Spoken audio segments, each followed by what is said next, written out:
What's going on, everyone? So I just wanted to get this video out because this is breaking news. Chris Paul is being waived by the Phoenix Suns, right? I called it. I've been saying Chris Paul is going to get waived by the Phoenix Suns. I said this on As It Stands Sports. I made a video about him getting waived and signing with the Lakers this year. I think this is going to happen. I think Chris Paul is going to sign with the Los Angeles Lakers this offseason. I genuinely do. And I think he's going to be our Rajon Rondo.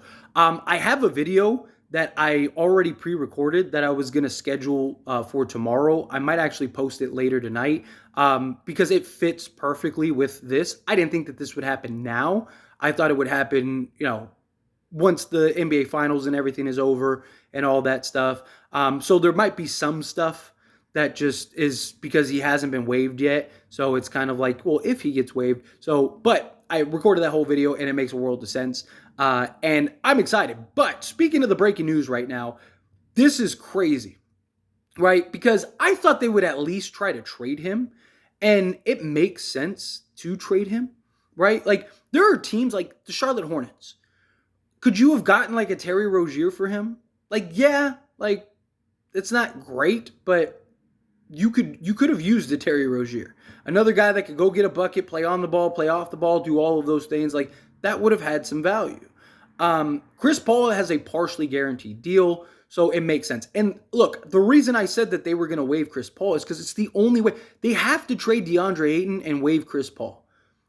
That's the only options they have to build a team around Kevin Durant and Devin Booker. It's the only way. They don't have the salary. They don't have the assets anymore. They don't have anything else.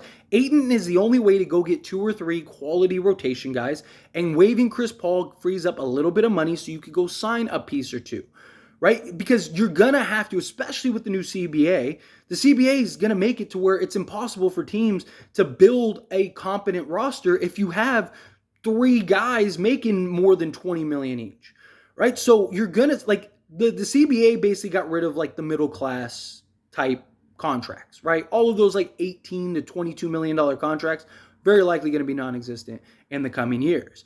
And so teams that have Chris Paul making 30 plus million and Kevin Durant making 30 plus million and Devin Booker making 30 plus million, you can't do that anymore, right? Unless it's just a team, unless it's just really good and it's like 3 guys that can absolutely win a championship, right? Like you could do that if you had like Giannis, Embiid, and whatever, right? Like in Curry, right? Okay, cool. But to basically have a 38-year-old guy who's over the hill and is not the same guy he once was, and then Devin Booker and Chris Paul, Devin Booker and Kevin Durant, it's just not going to work. You're just not going to be able to do it. So they have Kevin Durant and Devin Booker, who they were better when the 2 of them had the ball in their hands because they're the guys that are the high usage. They're the guys that need the ball in their hands. They're the guys that are putting the ball into the hoop. They're the guys that are doing everything, right? So put the ball in their hands. You don't need a point guard. You just need a serviceable guy. You just need somebody that can knock down the 3 ball and bring the ball up without turning it over. And then pass the ball to Devin Booker or Kevin Durant. I mean, you could even have Kevin Durant and Devin Booker bring the ball up if you need to. You don't need a Chris Paul, especially one that's making $30 plus million. So if you're the Phoenix Suns, it makes all the sense in the world to get rid of Chris Paul and unload his contract. And now you can start building and putting the pieces together to put together a feasible roster and a feasible team. That's what they need to do. Right? And that's why I said Chris Paul is a goner. And I had Phoenix Suns fans. They're not going to get rid of Chris Paul. Like, they're not going to waive him. They're not going to let him go for nothing, blah, blah, blah. Again, it's understanding the game of basketball. It's understanding the new CBA. It's understanding the way it works. I'm not a fortune teller. I'm not a mind reader. I'm not some guy that has like inside sources. I understand how the ins and outs work.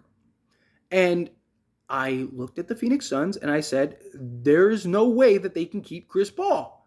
They're going to have to either trade or waive him. I thought they would at least attempt to trade him and go look around, but I think maybe Chris Paul just said, hey, look, buy me out. Let me go where I want to go. All of those things. That's probably what happened. They probably had a conversation. Chris Paul just said, hey, let me go. instead of trying to take back long, because you're not going to get anything of major value for Chris Paul. You're just not. You're probably taking back a long-term salary or something like that, which that might not make any sense for the Phoenix Suns. But at least feel it out, at least gauge and see what there is, right? That would be ideal. But Chris Paul, he was a goner. It was written on the walls. It's the same reason why I said the Phoenix Suns weren't going to win anything this year. They didn't trade Kevin Durant or trade for Kevin Durant to win this year. They traded for him and said, hey, if we win, great. But realistically, it's for this year. And that they were going to unload Chris Paul. They're very likely going to trade DeAndre Ayton. I know Frank Vogel and they said in the press conference that they're going to turn Ayton into the next Shaquille O'Neal. The Toronto Raptors, to DeRozan's face in a public press conference, said that he was going to be a Raptor for life. And then 3 days later traded him for Kawhi Leonard. Yes, it was Kawhi Leonard, but still, that's the point. Like, what are they supposed to say? Oh, no, we can't wait to trade DeAndre Ayton. No, it's all politics. They have to show face because he might be on the roster. If they're not going to just trade him just to trade him. They're not just going to unload him just to unload him. But if there is something that makes sense that is on the table, then they absolutely will trade DeAndre Ayton to build a competent roster around Devin Booker and Kevin Durant. That's the only way they're going to be able to do it. But sticking to the Lakers side, because this is a Lakers channel, I think Chris Paul's going to Lakers. I do. I said it like 2 weeks ago or whatever it was, whenever I made that video, where I said Chris Paul's probably going to get bought out, and I think he makes a world of sense for the Lakers. And I love the idea. And the video that's coming out later tonight, that's what that's about. How much I love the idea of Chris. The more that I think about it, and the more that I dwell on the possibility of Chris Paul on a vet minimum contract with the Lakers, that's a home run. See, because Chris Paul, yes, he's over the hill. Yes, he's not the guy he once was. Yes, he's injury prone. He was also playing 32 to 33 minutes a game for the Phoenix Suns. He also was the first or second option on a nightly basis for the Phoenix Suns. If he comes to the Lakers, he's none of those things. He's probably playing 20 minutes a game for the Lakers. He's probably the 5th, 6th, 7th, 8th option on the Lakers. Rajon Rondo was brilliant for the Lakers. And many people said the exact same thing. He's over the hill. He's not a guy that can be that. He's not Rondo anymore. He's not this. Like, I don't know why the Lakers wasted their time and their money and blah, blah, blah. And he was one of the biggest factors why we won an NBA championship. Because he had his IQ, he had his understanding, he knew how the game worked, he was an extension of the coach, right? He was a guy that LeBron trusted, and he was brilliant. And he showed up and he delivered and helped us win an NBA championship. But he wasn't the second, third, fourth primary ball handler. I mean, he didn't even play a good chunk of the regular season. Not because he was injured or anything, it's just there was no reason to play him. Right? Chris Paul is still a guy that could go get you 15 and 10 a game. And you'd have him as like your third, fourth option. I think the Lakers sign him.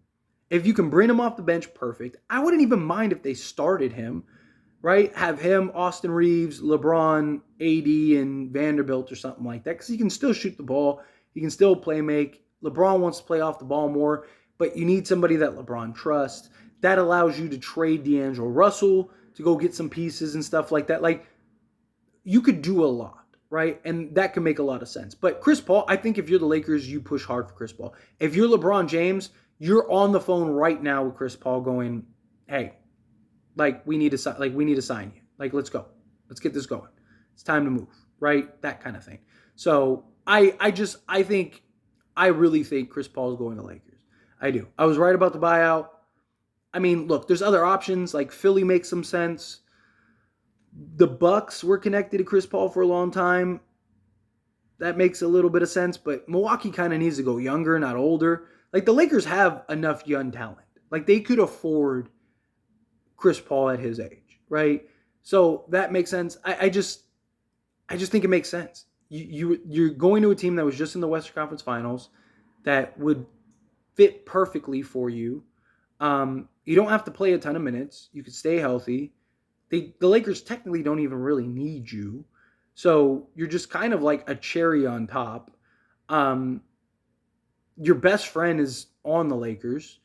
It was that thing that was always supposed to happen, but never did, right? Chris Paul and Lakers. He was already in LA and loved LA. Like if you were making a checklist of all the reasons why Chris Paul to the Lakers probably happens, like you could check almost every single thing off, right? Like it just makes perfect sense. So I think Chris Paul is going to Lakers. We'll see. I could be wrong, but I've been right so far with Chris Paul. But anyway, as always, this is a discussion, so I pass the question on you. Let me know your thoughts and opinions down in the comments below. What do you think? Think Chris Paul's going to Lakers? Do you think he's not? I feel whatever your thoughts are. I love to hear it, so let me know down in the comments below.